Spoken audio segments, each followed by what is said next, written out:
boxing card talk. You know what I'm saying? We ride and we talking boxing. You know what I'm saying? So some of the times you may see me look away because I don't want to crash while I'm getting my box talk in. But we're gonna do a little talk about boxing.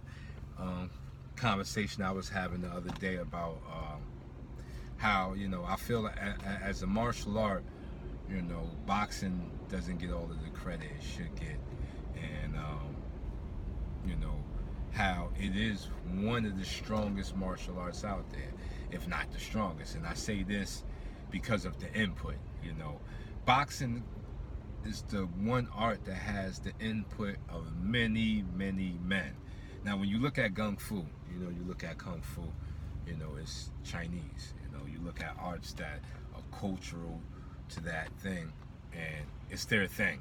You ain't gonna have too many Americans popping out the woodwork saying, I help, Long John, create the 40-point Wing Chun system. No, you ain't gonna have that. Kung Fu is Chinese. But when it comes to boxing, think of the input boxing has on it. You know what I'm saying? You got Filipino champions, black champions, white champions, Mexican champions, Spanish champions, Ukrainian champions, African champions. So all of those different cultures had put into the well of boxing. They walked right up to the edge and threw their 2 cents in. Now, after a couple of people throw their 2 cents in, them cents start to add up, making it a big martial art, a big art comprised of many different men, cultures, wills, and everything. And this is why boxing is what it is. It's so stitched into the fabric of our society because of that. Ali with the draft and all of that stuff. You know what I'm saying?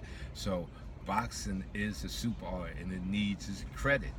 You got a lot of people out here that just think just because they do pad work, they're boxing teachers. You're not. You're like a trainer. To be a boxing teacher, you gotta be a student of the art. I'm a student of this thing. You know what I'm saying? I go all the way back to John L. Sullivan. You know what I'm saying? All of them. What they did well. What was their thing? When I was studying my 52 blocks, I had to, because my teacher told me that black fighters been doing this. All the way back to Jack Johnson. So I had to go back and see. I had to go see that it was Joe Gans that helped perfect the jabs. I had to go see it was Peter Jackson that actually started using the jab to the right hand setup. These black men, you know what I'm saying?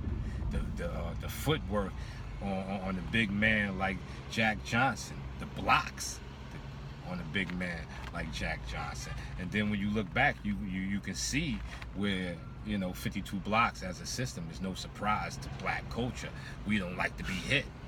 We like to counter. You know what I'm saying? We're not bulldogs. You go look at like Mexican fighting, toe to toe, baby. You ain't gonna see too many of us fighting like that because it's cultural, and that's what makes boxing such a big art. So respect your boxing. Respect the good boxing channels out there. Blue Bloods, you know what I'm saying? Dante, you know what I'm saying? Rose